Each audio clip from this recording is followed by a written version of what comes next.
Abdou Karim Sall, Marie-Angélique Mamsalbe Diouf, Aïssata, bon, Marie-Angélique et Aïssata vont parler en dernier lieu aussi. Amidia, Famaba, Koumbandiaï, Elhaji Ousmane Fall, Guy Marie Sagna, Seynabou Yassine Samb, Ndak Cham, Maïmouna Bousso, Mben Faye, Abdourahmane Diouf, Baran Fofana,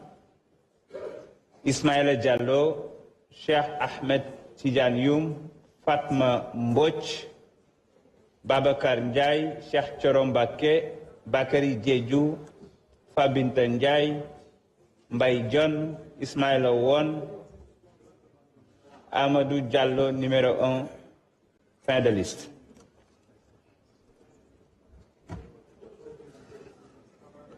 Je donne la parole à Insa Dafa.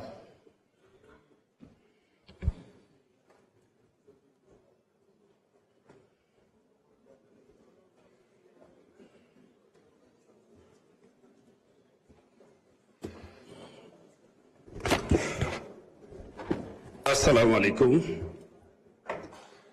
Merci, Monsieur le Président. Bonjour, Monsieur le Ministre, chers collègues. Assalamu alaikum, Mbadi Mandinkolo, Ani Akamoylano. Mbe ni lumi kono bi, wolo mu lunti mi alonko. Nal hakilo bakan sasa do tamita jang min keta COVID-19 ti molka fay corona bira keta molye bata jamalu soto akuo kono bayri gouvernement min benun jang ay wato londi mol la tanin nala kabo 6 heures du matin kata 20 heures suto woyatinna mol buka fintino buka la activité el keno bari ayatinna mol buka salino jameol to mol buka tano kulliyol to mol buka tano sangol to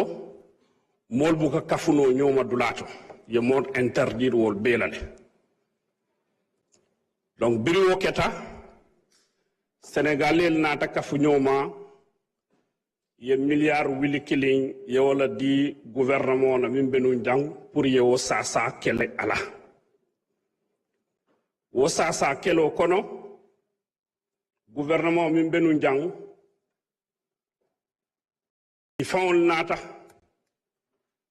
ila investissement ke kodo nyin kono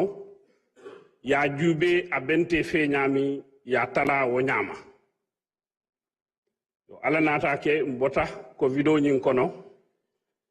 ni aje mbafola manne ka kawna pour moli ya long muno ya tinna bi mbijam donc wo kodo mi ya tala ministère tema pour ye sasa nyin kelala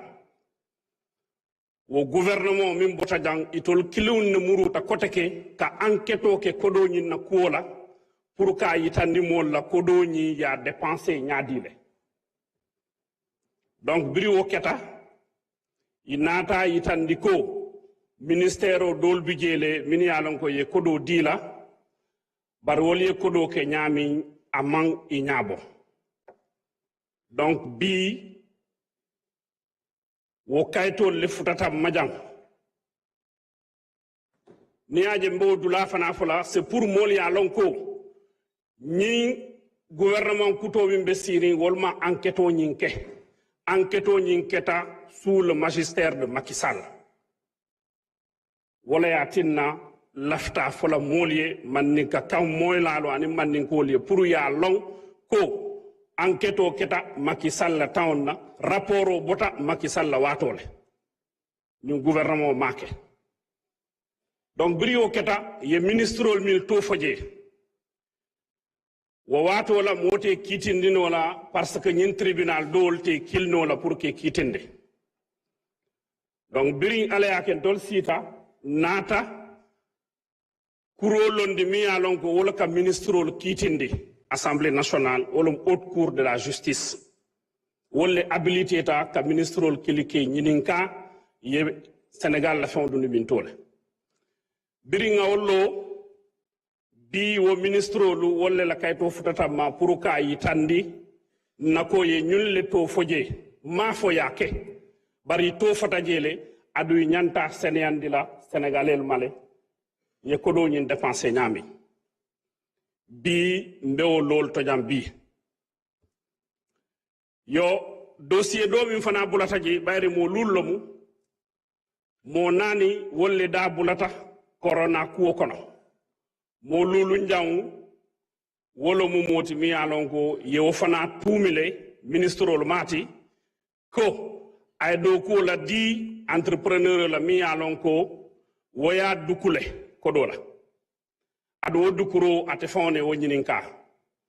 donc ñillomu dossier fulolti min futata jang bi mbolle la kitio kono pour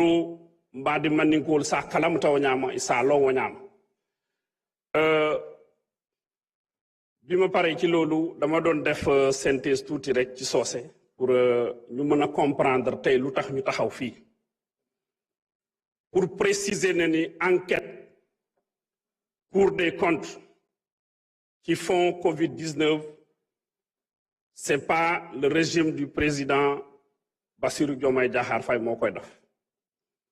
c'est sous le magistère de Macky Sall Cour des comptes qui la def enquête am jébbal rapport am Macky Sall mu jox ko procureur ñu teg ko comme liñ daan def mëne wuñ ci benn suite donc comme ay responsable comme ay ministre ñoo fa bokk temps boobu mënuñu woon juger ministre yi parce que amuñu juridiction boo xamante ni mun na déglu ay ministre wala di leen juger donc ñun buñ ñëwee ci 15e législature bi mécanisme yooyu dañ ko mettre en place mooy haute cour de la justice ñoom ñoo habilité pour déglu ay ministre donc tey ci loolu lañ nekk pour déglu leen accusé wuñu kenn mais comme cité nañ leen ci loolu dañoo war a ñëw seetal ñu wala leeralal ñu xaalis bi fan la jaar ak fan la dugg parce que Covid bi mu ñëwee fii sénégalais yi sonn nañ ci trop et ce qui n'est pas normal mooy doonee nit ñi toog leen seen kër mbas moo fi nekk au contraire xaalis bi ñu ngi koy dugal feneen foo xamante ni bokkul ak liy faj mbas mboobu donc loolu laa doon wax ci soose président merci beaucoup fii laa yemale sama kàddu bi jërëjëf merci. jërëjëf ñu ngi woo Adama Diallo mu jël kàddu.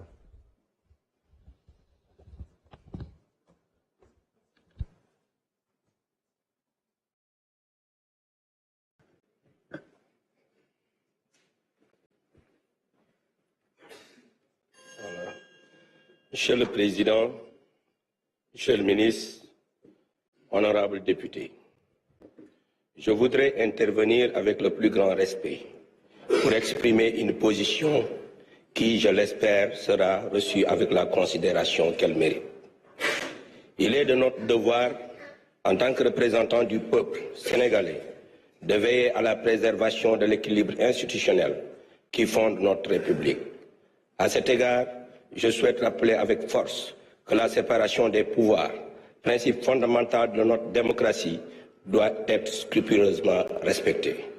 Il est essentiel de souligner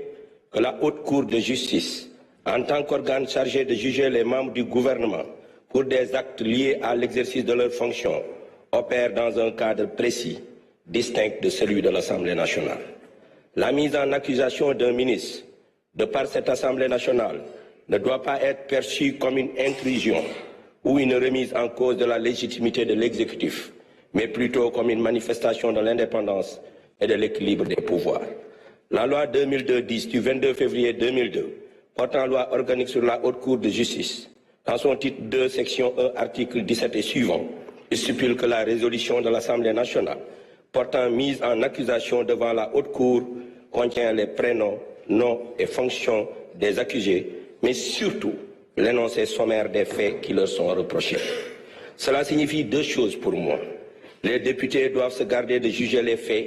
car ils leur sont sommairement exposés. Les députés doivent avoir à l'esprit la présomption d'innocence. En effet, l'Assemblée nationale a voté, à ma connaissance, depuis 2002, une résolution de mise en accusation contre l'ancien Premier ministre Idrissa Seck.